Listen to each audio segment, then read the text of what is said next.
सात समुंदर पार से जौनपुर आए बुजुर्ग दंपति, मातृभूमि को देखने की चाह खींच लाई हिंदुस्तान।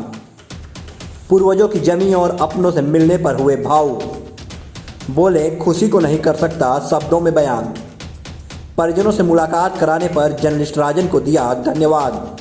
सात समंदर पार से अपने पूर्वजों की सरजमी को देखने के लिए, अपने वतन की मिट्टी को चूमने के लिए एक परिवार अमेरिका से जौनपुर पहुंच गया है। तो ये वो लोग हैं जो कि पहुंचे हुए हैं, और कैसे मन में विचार आया कि हाँ पूर्वजों की ज़मीन को देखना है। क्योंकि आमतौर पे देखा जाता है कि लोग जब चले जाते हैं तो भूल जाते हैं, लेकिन कुछ लोग ऐसे भी हैं जो कि अपने पूर्वजों की ज़मीन की तलाश करते हैं और वतन आते हैं, वतन की मिट्टी को चूमते हैं। तो हम आपसे ही बात करेंगे। क्या नाम है आपका?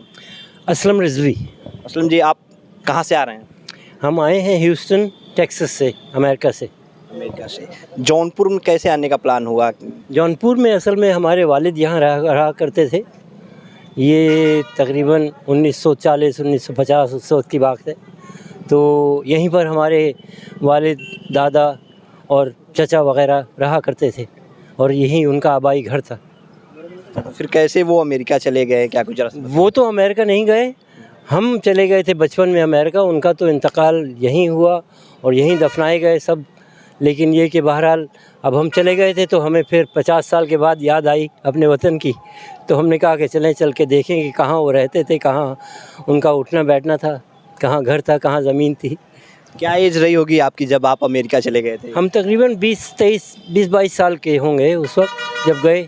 तो बस वहीं पर काम करते रहे और इससे पहले मौका ही नहीं मिला। हालांकि दिल में ख्वाहिश तो थी कि जाके देख कर आएँ, और बहुत अरसे से ख्वाहिश रही दिल में बिठाए रखे। लेकिन ये कि बहरहाल अब जब रिटायर हुए तो फिर कहा कि चलो अब कोई वो एक्सक्यूज़ नहीं है कि जाके हम ना देख सकें। कैसा लगा आज अपने सरजमी पे आके? बस हम बयान नहीं कर सकते, इसके लिए अल्फाज नहीं है हमारे पास। लेकिन ये कि हमें हमारी उम्मीदों से कहीं ज़्यादा मतलब, और जिन लोगों ने ख़ासकर आप लोगों ने भी फर्स्ट ऑफ ऑल, लेकिन आप जिन लोगों से हमें मिलाया, उन लोगों ने भी सबसे ज़्यादा हमारे ये गुड्डू भाई, इन्होंने हमारा शजरा तकरीबन निकाल के बता दिया कि हम कहाँ हमारे चचा थे, कहाँ हमारे क्या कहते हैं दादा परदादा जो लोग आया करते थे।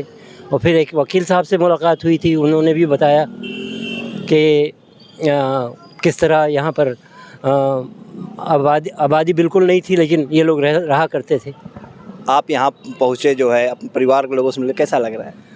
अब हम पहले कह चुके हैं कि अल्फाज ही नहीं है हमारे पास, लेकिन ये कि बहरहाल बहुत दिल खुश है।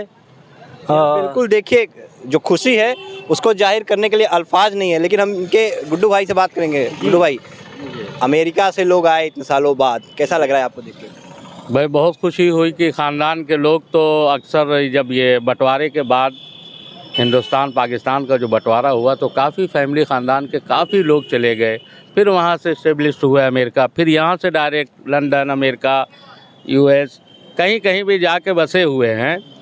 अब वतन की मोहब्बत हमारे ख़ानदान की ही हमारी एक कड़ी ही है, और खींच के लाया। हमको इससे बड़ी खुशी और कुछ नहीं है कि कम से कम इतने साल के बाद हमारी मुलाकात हुई।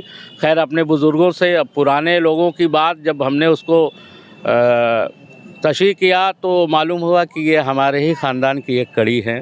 क्या बात है, अपने ख़ानदान की कड़ी से मिल के खुशियाँ इनके चेहरे पे साफ झलक रही है। हम आपकी वाइफ से बात करेंगे। आपका क्या नाम है? अलमास।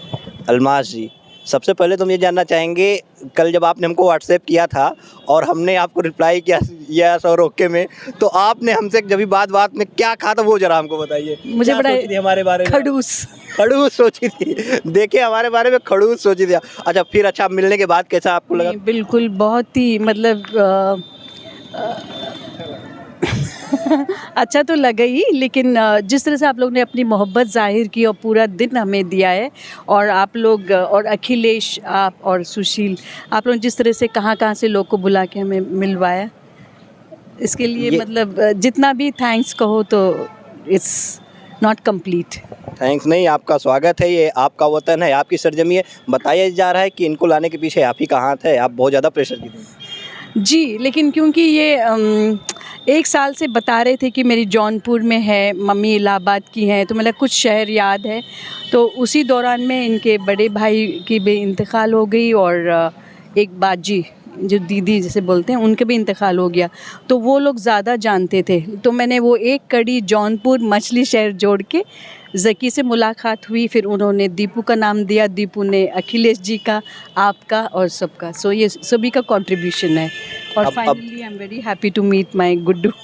अब आप यहाँ से जाएंगी तो यहाँ की यादों के बारे में कैसे वहाँ पे बखान करेंगी, क्या कुछ कहेंगी? वो मैं व्हाट डू आई से, सो मेनी एक्चुअली बहुत सारे इमोशंस हैं। कभी हमें सिखाया है ना पब्लिक में इमोशंस कंट्रोल करना है, तो मैं एक यूनिफॉर्म लेडी हूँ, तो अभी तो मैं कंट्रोल हूँ इमोशंस का, but it's very heart touching. आपने बताया यूनिफॉर्म लेडी, मतलब आप क्या करती हैं? I was a colonel in the army. क्या बात है। तो देखिए खुशियाँ जो हैं इनके चेहरे पे साफ है, और जब यहाँ से जाएंगी तो जो यहाँ की यादें हैं ये इन्होंने अपने कैमरे में समेट ली हैं, और वहाँ पे जाके निश्चित तौर पे लोगों को बताएंगी कि हम अपने वतन गए थे, हिंदुस्तान गए थे, अपनी सरजमी पे गए थे और वहाँ के लोगों से मिल कर आए हैं। तो हमारा भी एक छोटा सा प्रयास था, जब हमें पता चला तो हम प्रयास किए कि इनको इनके परिवार तक पहुँचाएँ, और वो प्रयास जो है सार्थक हुआ। तो हमें भी आज लग रहा है कि आज का हमारा दिन जो है वो काफ़ी अच्छा रहा।